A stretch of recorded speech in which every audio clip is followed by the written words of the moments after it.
വിശുദ്ധ പൗലോസ്ലിഹ തിമോത്തിയോസുകാർക്ക് എഴുതിയ 2-ാം ലേഖനം 4-ാം അധ്യായം 1 മുതൽ 6 വരെയുള്ള വാക്യങ്ങൾ.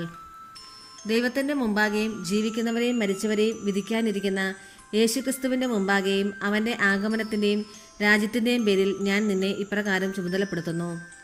വചനം പ്രസംഗിക്കുക. സാഹചര്യങ്ങൾ അനുകൂലമാണെങ്കിലും അല്ലെങ്കിലും ജാഗരൂകതയോടെ വർത്തിക്കുക. മറ്റുള്ളവരിൽ ബോധ്യം ജനിപ്പിക്കുകയും അവരെ ശാസിക്കുകയും ഉദ്ബോധിപ്പിക്കുകയും ചെയ്യുക. ക്ഷമ കൈവിടാതിരിക്കുകയും പ്രബോധനത്തിൽ ശ്രദ്ധിക്കുകയും ചെയ്യുക. ജനങ്ങൾ ഉത്തമമായ പ്രബോധനത്തിൽ സഹിഷ്ണുത കാണിക്കാത്ത കാലം വരുന്നു.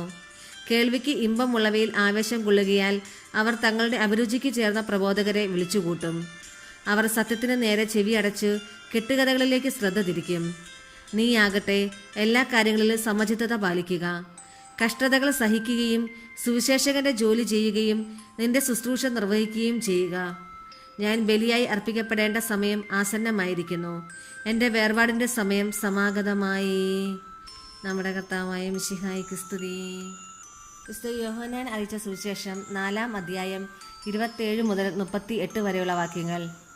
അവൻ്റെ ശിഷ്യന്മാർ തിരിച്ചെത്തി. അവൻ ഒരു സ്ത്രീയോട് സംസാരിക്കുന്നത് കണ്ട് അവർ അത്ഭുതപ്പെട്ടു. എന്നാൽ എന്തു ചോദിക്കുന്നെന്നോ എന്തുകൊണ്ട് അവളോട് സംസാരിക്കുന്നെന്നോ ആരും അവനോട് ചോദിച്ചില്ല. ആ സ്ത്രീയാകട്ടെ കുടം അവിടെ വെച്ചിട്ട് പട്ടണത്തിലേക്ക് പോയി ആളുകളോട് പറഞ്ഞു, ഞാൻ ചെയ്ത കാര്യങ്ങളെല്ലാം എന്നോട് പറഞ്ഞ ഒരു മനുഷ്യനെ നിങ്ങൾ വന്ന് കാണുവിൻ.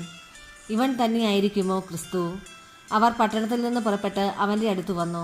തത്സമയം ശിഷ്യന്മാർ അവനോട് അപേക്ഷിച്ചു, റബ്ബി, ഭക്ഷണം കഴിച്ചാലും. അവൻ പറഞ്ഞു, നിങ്ങൾ അറിയാത്ത ഭക്ഷണം എനിക്കുണ്ട്. ആരെങ്കിലും ഇവന് ഭക്ഷണം കൊണ്ടുവന്ന് കൊടുത്തിരിക്കുമോ എന്ന് ശിഷ്യന്മാർ പരസ്പരം പറഞ്ഞു.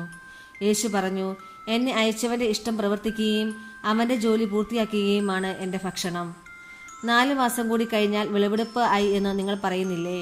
എന്നാൽ ഞാൻ പറയുന്നു, നിങ്ങൾ കണ്ണുകൾ ഉയർത്തി വയലുകളിലേക്ക് നോക്കുവിൻ. അവ ഇപ്പോൾ തന്നെ വിളഞ്ഞ് കൊയ്ത്തിന് പാകമായിരിക്കുന്നു. കൊയ്യുന്നവന് കൂലി കിട്ടുകയും അവൻ നിത്യജീവിതത്തിലേക്ക് ഫലം ശേഖരിക്കുകയും ചെയ്യുന്നു. അങ്ങനെ വിതയ്ക്കുന്നവനും കൊയ്യുന്നവനും ഒപ്പം സന്തോഷിക്കുന്നു. വിതയ്ക്കുന്നത് ഒരുവൻ, കൊയ്യുന്നത് മറ്റൊരുവൻ എന്ന ചൊല്ല് ഇവിടെ സാർത്ഥകമായിരിക്കുന്നു. നിങ്ങൾ അധ്വാനിച്ചിട്ടില്ലാത്ത വിളവ് ശേഖരിക്കാൻ ഞാൻ നിങ്ങളെ അയച്ചു. മറ്റുള്ളവരാണ് അധ്വാനിച്ചത്. അവരുടെ അധ്വാനത്തിൻ്റെ ഫലത്തിലേക്ക് നിങ്ങൾ പ്രവേശിച്ചിരിക്കുന്നു. നമ്മുടെ കർത്താവായ മിശിഹായിക്ക് സ്തുതി.